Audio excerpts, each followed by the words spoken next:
So last night, Sophie Cunningham actually responded to, the Kiki Iriafen takedown. The entire gym held its breath the moment Mystics rookie Kiki Iriafen shoved Sophie Cunningham like it was WrestleMania and not, a preseason WNBA game. A hush fell over the crowd, but only for a second, because Sophie Cunningham isn't one to take disrespect lying down. She shot up like a firework, stormed over to Kiki, and let loose a line so heated the broadcast team probably scrambled to hit the censor button. And just as the temperature spiked, DeWanna Bonner and Lexi Hull charged in, ready to back their girl. But as spicy as the court got, it was what happened later that sent the basketball world into a frenzy. Sophie came out with a clapback so clever, it felt like a mic drop from orbit. Man, I'm looking forward to when is the first game? May the 29th or May the 28th. I am looking forward to that. But Sophie Cunningham responded right here with an Instagram story about it. And these two teams do not like each other. They do not like each other. But let's rewind for a second and look at how the whole thing popped off. And I know it wasn't announced that Caitlin Clark wouldn't play until right before, but this is a preseason game where Clark is not available, and yet you probably... Yes, you heard that right. A rookie actually body slammed a veteran to the hardwood like she was auditioning for a football team instead of playing in a basketball game. And not just any vet. Sophie freaking Cunningham, a seasoned baller with a black belt in Don't Play With Me. Kiki Iriafen, the Mystics' fresh out of college rookie, apparently figured a preseason game was the right time to make her WWE debut. The slam was blatant, unnecessary, and just flat out disrespectful. It wasn't defense. It wasn't a hard screen. It wasn't even a foul with strategic intent. It was a statement, one that said, "I want attention," and Sophie answered it with, "Be careful what you wish for."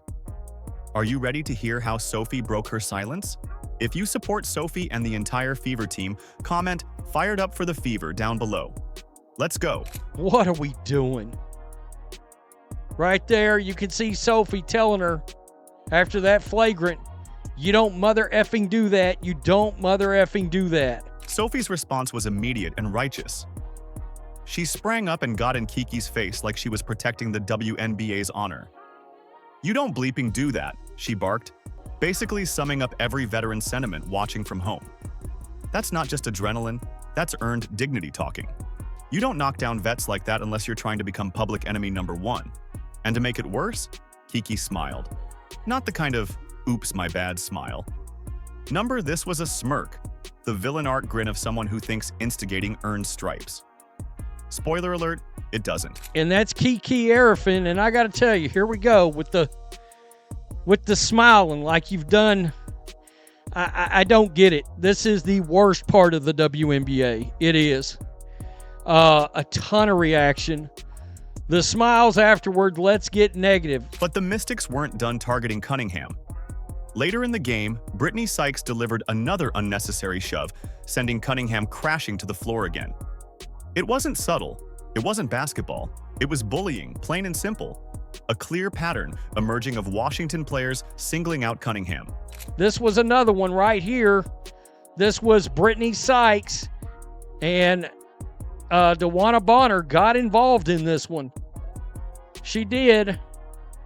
Little standing on business. Then came the cavalry. DeWanna Bonner wasted no time stepping up, heading right toward Brittany Sykes to make sure the Mystics knew this wasn't going unanswered. It was like a team alarm went off.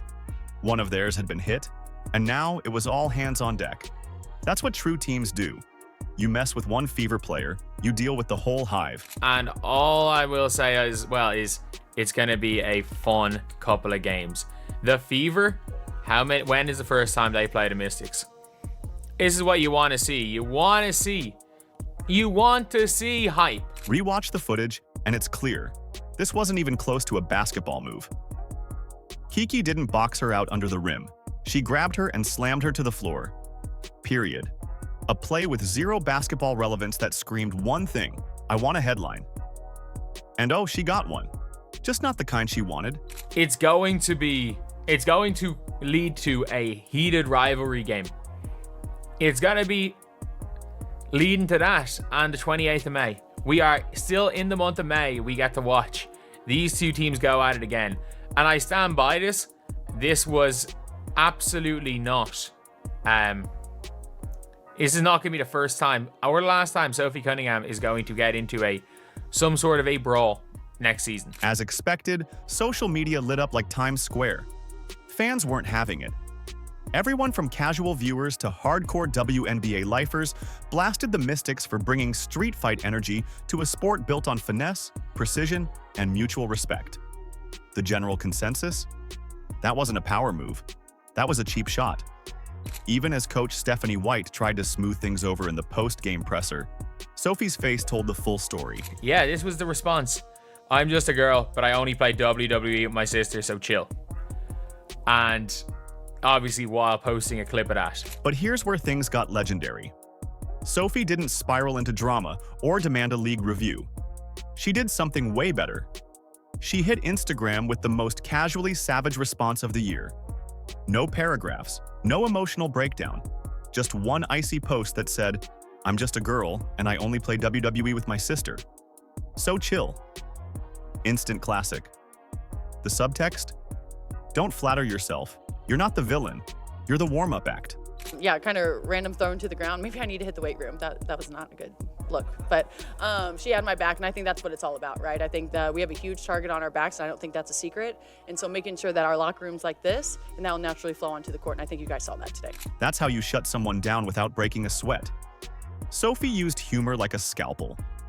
While Kiki tried to flex, Sophie reminded her, and the entire league, who the real grown-ups are. That line didn't just dismiss the incident, it buried it under a mountain of nonchalance. Cunningham didn't flinch.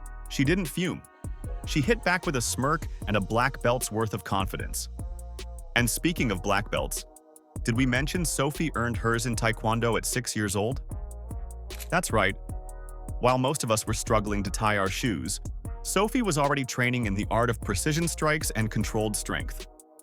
So Kiki didn't just pick a fight, she picked a fight with a martial artist in sneakers. She earned a black belt in Taekwondo at 6 years old. You can earn a black belt at 6 years old? I mean, fair enough. Fair enough, but yeah, Sophie Cunningham is... I would say Sophie Cunningham's not someone you'll mess with. Everyone messes with Sophie Cunningham. Which, by the way, made Sophie's "so chill" caption 10 times more cold-blooded. It wasn't just a flex, it was a hidden warning. She was basically saying, I could have handled this another way, but you're not even worth the energy. And honestly, that's more intimidating than any push could ever be. Cunningham's post turned a moment of chaos into a masterclass in composure. She made herself look unbothered while making Kiki look exactly like what she was, a rookie trying too hard to go viral. The amount of times, like, there are like 5-minute long compilations of Sophie Cunningham starting fights. Like, do we not remember what Sophie Cunningham did last year to Indiana? They literally, I'm not joking when I say this, she walked into an Indiana huddle, threw a blind elbow and walked out and got away with it. Sophie's message hit the sweet spot. It was witty, sharp, and completely stripped the incident of any heat Kiki thought she generated. And the best part? It earned respect across the board. Fans praised her poise, players nodded in solidarity, and the Fever's locker room? They rallied around their teammate like never before. In a league that thrives on storylines, this one's officially locked in. The next Fever versus Mystics game? Yeah, go ahead and circle that on your calendar now, because this isn't just a rivalry anymore, it's personal. And Sophie Cunningham just proved she's not only ready for it, she's already winning. If Sophie Cunningham just ends up being the villain of the Fever, I think she's the damn villain for the entire WNBA, the old WNBA fan base with some of the stuff they've said about her. I think she's probably thinking, you know what, let's get the heat off our number 22. When these other teams last year, when they were trying to punk Caitlyn, you know what, let's piss off these players enough that instead of them trying to go off Caitlyn, get her off her game, they go for me. And that's one of the things with Sophie Cunningham, with those type of players, that people don't realize just how important that they are, and just how big they can be for a team. The real flex in this whole showdown wasn't who got shoved or who yelled louder. It was how Sophie Cunningham handled the aftermath. Instead of throwing hands or running to the refs for sympathy, she clapped back with something far more lethal. Calm, cutting humor that said, I see you, I'm not scared of you, and I'll remember this forever. It was the veteran version of a mic drop, only better. Because it was delivered with class and zero emotional leakage. Translation? Message received, Kiki. And you can see again in the response, like, she's posting the video. If she didn't want to smoke, she would not be posting anything. She would have just ignored it. And you better believe when these two teams play on the 28th of May, it's going to be heated and it's going to be an awful lot of fun. This whole situation instantly cranked up the heat on a game that should have been just another preseason box score. Instead, now it's circled in red ink on every fan's calendar. The next time the Fever and Mystics square off, it's no longer about preseason reps. It's about pride, revenge, and unfinished business. This is the kind of drama that fuels the WNBA's rise in popularity. Players who don't just play the game, but bring a whole Netflix-worthy plotline with them. The more people are trying to fight Sophie Cunningham, the better Sophie Cunningham is going to play. And you can tell with everything on social media, like, people are saying almost she was more Rodman, like instigator, than she is like enforcer. That's fine. That's absolutely fine. Sophie, being the ultimate winner, let her game do the rest of the talking. After the shove, she casually torched the Mystics for 21 points, nailed 6 of 11 shots, pulled down 8 boards, and even tossed in 2 assists for good measure. It wasn't just a performance, it was a calculated beatdown. While the internet was busy debating who started the fire, Sophie was busy putting up numbers. It was clear this was more than basketball, it was chess. And her move? Take the heat off Caitlin Clark and let the Mystics waste their energy on her instead. Don't watch the rookie, watch me. I saw Sophie Cunningham playing out of this world. Made me feel good. I saw ball movement on offense. Made me feel good. I saw no volleyball passes on. Made me feel good. I saw fight from everybody that was on the court at once. There was no 4 versus 5 when it came to fight, heart on the. We weren't lacking that today. We weren't lacking heart at all. And in case people thought this team might be lacking some heart, you got one thing coming to you. You think you're going to be pushing around Sophie Cunningham like that? Don't worry. Sophie, I got this. And let's be real, the Mystics have a bit of a habit at this point. Last season, they made it their personal mission to play bumper cars with Caitlin Clark. Subtle elbows, suspicious shoves, you name it. They've been circling the Fever like vultures. But now, with Sophie stepping in like a one-woman SWAT team, it's a whole different vibe. She's telling them loud and clear, you want to play dirty? Try it on me, not our rookie. That's what vets do. They protect the next generation from getting eaten alive. Sophie isn't just a scorer. She's the Fever's bodyguard, therapist, and hype woman rolled into one. She's seen every trick in the book and knows exactly how to defuse the intimidation tactics opponents love to throw at breakout stars like Caitlin. It's why Coach Stephanie White couldn't stop singing her praises post-game, not just for the box score, but for the poise and leadership she brought when the game could have spiraled. Sophie's the example of how to rise above the mess without losing your fire. Oh my God, Sophie's a dog. She just is, she's a competitor. She's versatile, so she allows us to do different things. Like, she plays with such a toughness. She's huge, and she's going to be for us all season long. But what she brings from an energy standpoint, she raises the level of play of everybody around her as soon as she steps foot on the floor. Hell, even on the sideline. I mean, her communication, everything. She's definitely an X factor. Remember how shaky that first quarter looked? Fever were down 24-13, and it was looking like one of those nights where nothing clicks. The defense looked tired, the offense was flat, and with Caitlin out nursing a minor injury, Indiana needed someone, anyone, to step up. Cue Sophie Cunningham. She came in, flipped the switch, and suddenly the Fever looked like they had a pulse. She barked out plays, lit up defenders, and refused to get pushed around. It wasn't flashy, it was fundamental, and it worked. Even from the bench, Caitlin Clark was still orchestrating with her voice, cheering, encouraging, staying in it like the captain she is.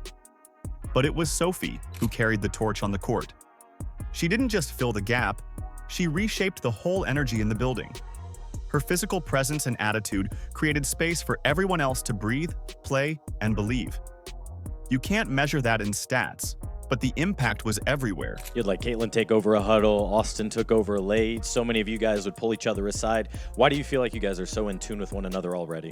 It's what it's about, right? I think when you really do have really, really good people and you guys all have a common goal that you're trying to get to, that no one takes offense to anything, right? I think a couple of those huddles like, hey, so if you got to get better on defense there. And I was like, yeah, dude, you're right. And so it's constantly communicating and it's not being defensive. Everyone's just trying to help. And I think you have a really good group of people. You have a great group of coaches.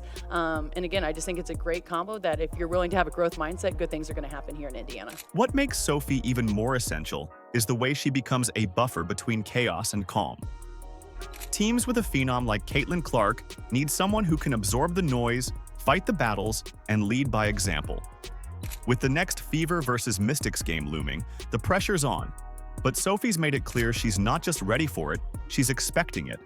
She's drawn a big glowing target on her back to keep the lasers off her teammates, and that's what leaders do. When the final buzzer sounded at Gainbridge Fieldhouse, something much bigger than a preseason win had just happened. We witnessed the birth of a completely different Indiana Fever team. Last season, this was a squad that opponents could push around. Teams would get physical, and the Fever would often back down. Not anymore. Well, first and foremost, they play so hard. They play with multiple levels of effort. They're both just tough as nails. They have length. They use their length really well, their activity level on the defensive end and offensively. I mean, they're like mirror images of one another. I mean, the way that they can cut, the way that they can spread the floor, and what they bring on the defensive end of the floor. The most telling moment came after the game. Washington Mystics players, the same ones who delivered body slams and shoves throughout the night, refused to shake hands. They walked straight to the locker room. Why? Because they had just watched their own tactics get turned against them by a team they thought they could bully. Over 12,000 fans packed the arena and created an electric atmosphere. The crowd erupted with every defensive stop, every made basket, and especially when Fever players stood up for each other after those cheap shots. Sophie Cunningham noticed, calling the fans the sixth man and crediting their energy for fueling the comeback. You want to make sure that your home court is special to you as a team, but you want to make it hard as heck for other people to come in here to Gainbridge, and they don't want to play here, right? And I think with that, as an energy player, you got to get your fans involved. That's our sixth man right there. This was a total team transformation. Lexi Hull snatched 4 steals, diving for loose balls and disrupting passing lanes. Her defensive intensity perfectly complemented Cunningham's offensive explosion. Mitchell, Boston, Hull, and Cunningham, they all showed the new identity taking shape right before our eyes. This isn't the soft Fever team that you can push around last year. That's all. Let's just push them around and bully them because nobody on that team has any to step up to us. Don't worry. We took the offseason seriously.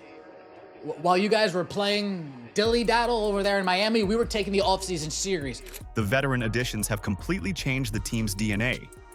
Cunningham and DeWanna Bonner aren't just bringing scoring and rebounding. They're bringing an attitude, a toughness that's spreading through the entire roster. The Indiana Fever aren't the same team that opponents pushed around last season. They're tougher, more resilient, and they've got each other's backs when things get rough. We put Sophie in position where she was running the point guard, right? We put Lexi in position at the end of the game where she was running the point guard. And so I'm thankful to have players like that who are comfortable being uncomfortable and doing what's necessary for our team to find success. I mean, that's part of, one of our core values is be selfless, and sometimes that means playing out of position.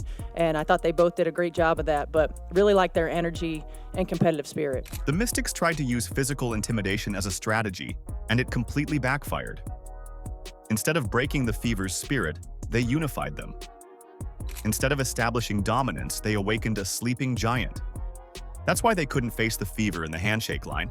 They had just witnessed the birth of a team that won't be bullied anymore, a team that turned their own physical tactics against them. Sophie Cunningham just transformed a dirty preseason push into a season-defining storyline. She turned drama into a rallying cry, ignited a fierce rivalry, and dropped a performance that made everyone sit up and take notes. Her 21-point statement wasn't just payback, it was a preview of what's coming. May 28th isn't just a rematch, it's an inevitable war. And you better believe Sophie's suiting up like it's Game 7 of the finals. The only question left is, when the next shove comes, who's going to be left standing? If you support Sophie and the entire Fever team, comment "Fired Up for the Fever" down below. Like, subscribe, and turn on all notifications so you never miss out. Click the video on the screen, and we will see you in the next one.